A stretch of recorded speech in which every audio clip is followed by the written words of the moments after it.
Dude, the star of a reality show is gonna run the country. Half the people don't even want this fucking thing. He's so obviously a dope. He's so dumb. Bill Burr just obliterated Trump on live TV, and let's just say Trump is losing his mind over it. He's always had a meltdown whenever comedians roast him. But this time, it's worse, because Burr went after everything. His hair, his tiny hands, his McDonald's obsession, and even his dwindling fan base. When Trump went to McDonald's, wasn't that amazing? That's the only time I've ever seen that guy truly happy. This is the kind of humiliation that sticks. And knowing Trump, he's probably already rage tweeting in all caps. Two of the most polar opposite people ever. It's like, all right, let's see. What does the orange bigot have to say? How about the real estate agent that speaks through her nose? And it all started with Trump's hair, the greatest unsolved mystery of modern times. People have debated its existence for years. Was it a wig, a bad transplant, or just a scientific anomaly defying all laws of gravity? But when Bill Burr took aim, he didn't just make a joke. He dismantled the entire illusion. This is big boy stuff, but don't come back and start crying. He compared it to something so structurally weak, it wouldn't survive a gust of wind. And honestly, he wasn't wrong. That hair moves like it's dodging invisible attacks, yet somehow never fully collapses, as if it's holding on for dear life. He went even further, describing it as something straight out of a taxidermy experiment gone horribly wrong. And if you've ever seen Trump's hair react to a strong breeze, you know exactly what he meant. That's like those Trump guys. They're always going like, you snowflakes, F your feelings and all of that. And then you make fun of Trump. They're like, oh my God, it's so disrespectful. It's like you're saying F Joe Biden. It's like you can't have it both ways. The best part was how effortlessly Burr delivered it, making it clear that this wasn't even a deep-cut insult. Just a simple observation the rest of the world had been too polite to say out loud. But the jokes about his hair were just the beginning. Burr took the roast to the next level by exposing exactly what it symbolized. Trump's obsession with appearance, his desperate attempts to project an image of power, and his complete refusal to admit that anything about him might not be as perfect as he claims. The hair was just a metaphor for everything else. Okay, the guy walked in the arena, everybody cheered, she gave him the finger, nobody got arrested. That's why this country's great. It was like a brand, loud, exaggerated, and absolutely detached from reality. And that was the real joke. Trump would rather let people believe his hair is a bizarre, gravity-defying natural phenomenon than admit to using bad implants or a cheap toupee. My favorite thing was when Trump was going, thank you. Thank you. You know what it reminded me of? When OJ got acquitted. Remember that? When he's going, thank you. Like, I can't believe I'm getting off of this. Thank you. And then Burr took things even further by tearing apart Trump's so-called business empire. The man has spent his entire career branding himself as a genius entrepreneur, the ultimate deal maker, a self-made billionaire who built an empire from the ground up. But Burr shredded that fairy tale without hesitation, exposing Trump's long history of spectacular financial disasters. How come they're not going after the banks? I can just walk into a bank and be like, my house is worth $5 trillion. Can I have a $30 million loan? Okay. My only pushback on that story is you said your wife gave him the finger. It was more than one, I think I saw, right? It was dual. He pointed out how Trump managed to go bankrupt running casinos, a business literally designed to take other people's money, which is like losing a rigged game that was set up for him to win.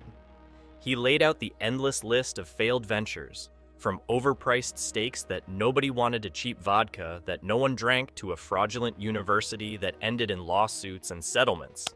Every business Trump touched either collapsed under debt or ended up in court, and Burr summed up the entire legacy as nothing more than a series of overhyped failures disguised as success. These are the two worst choices ever. Trump, if he wasn't so fucking racist, if he wasn't so racist, I can deal with the pussy grabbing. That's not in my world. I'm selfish, like every other voter. And that was the real punchline. Trump's entire career has been about selling an image, not actually building anything. He never needed a successful product, only the illusion of one. His strategy was always the same.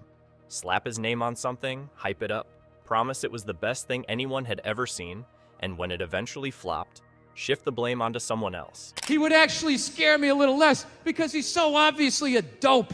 He's so dumb, I don't think he could get away with anything. You know what he reminds me of?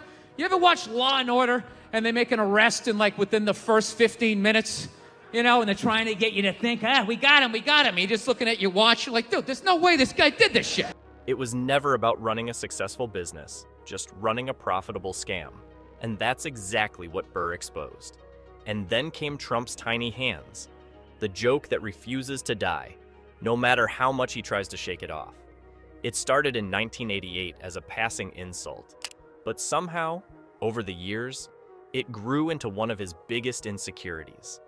And when Bill Burr took his turn at it, he didn't just make fun of it, he turned it into a full-scale demolition job.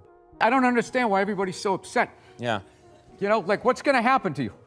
If you liked Obama, did he call you at all in the last 8 years? Did he ever put a sandwich on your table? You do that. The sheer absurdity of it was enough to make the crowd lose their minds because, at the end of the day, there's something hilariously tragic about a former president being haunted by a decades-old insult about the size of his fingers. And the reason this hit so hard? Trump's obsession with proving otherwise. The whole thing dates back to a Vanity Fair article in 1988, where journalist Graydon Carter casually called Trump a short-fingered vulgarian. That one phrase sent Trump into an absolute meltdown. Is going to run the country. The guy who decided if Brett Michaels or Cyndi Lauper would make a better CEO for a company that doesn't exist. So when Bill Burr brought this up again, it was a full-blown psychological warfare move. He wasn't just mocking Trump, he was dragging back decades of insecurity, forcing him to relive it all over again.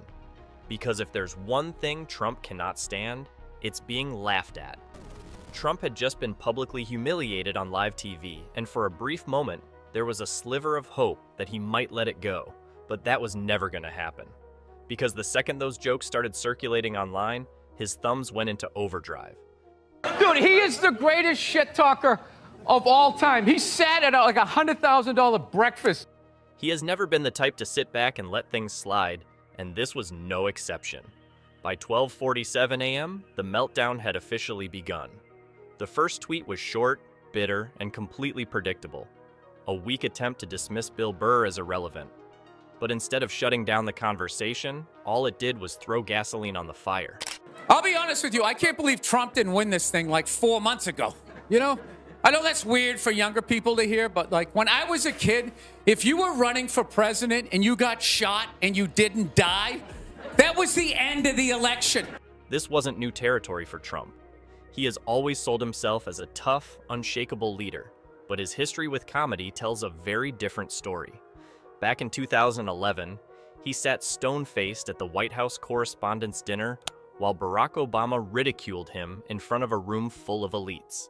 He never forgot it. Some say that moment was one of the driving forces behind his 2016 presidential run. There was nothing you could say, right? Everybody would just be like, this guy's the man. He is the king. Now, years later, history was repeating itself. Another comedian had taken aim, and just like before, Trump was completely unraveling in public. The irony was painful, but things were about to spiral even further, because whenever Trump lashes out, his most loyal supporters rush in to defend him. And this time, they walk straight into an internet bloodbath. People get like annoyed and they go into your Twitter account from 10 years ago. And they're like, oh, you said this about, you know, whatever, Saved by the Bell in 1988. I want an apology. It's like, all right, well, get in a time machine. The moment his first tweet went live, his diehard fan base sprang into action. Their responses were immediate and predictable. They tried to discredit Bill Burr, calling him unfunny, washed up, and desperate for attention. They claimed it was just another example of Hollywood attacking Trump, another attempt to stay relevant by mocking him. But there was just one major problem. They were completely outnumbered. Stupid the way that they handled Trump. What do you mean? You should shut up. He's a narcissist. Neutral energy. Burr's fans wasted no time firing back, and they were merciless. They pointed out the obvious. Trump has built an entire identity around being tough, yet one comedian with a microphone had him spiraling before midnight. Others highlighted the ridiculous pattern of Trump's past. Every time he's roasted, he reacts exactly the way his critics predict, proving them right in real time. It's like, oh my God, was that empathy? Of the people, Donald? And the best part? Bill Burr didn't even need to do anything. He had already won. Because by the time the sun came up, Trump hadn't just lost to a comedian. He had lost to his own inability to take a joke. If you enjoyed watching this meltdown unfold, make sure to like, subscribe, and hit that notification bell so you don't miss the next one. Because let's be honest, there's always a next one.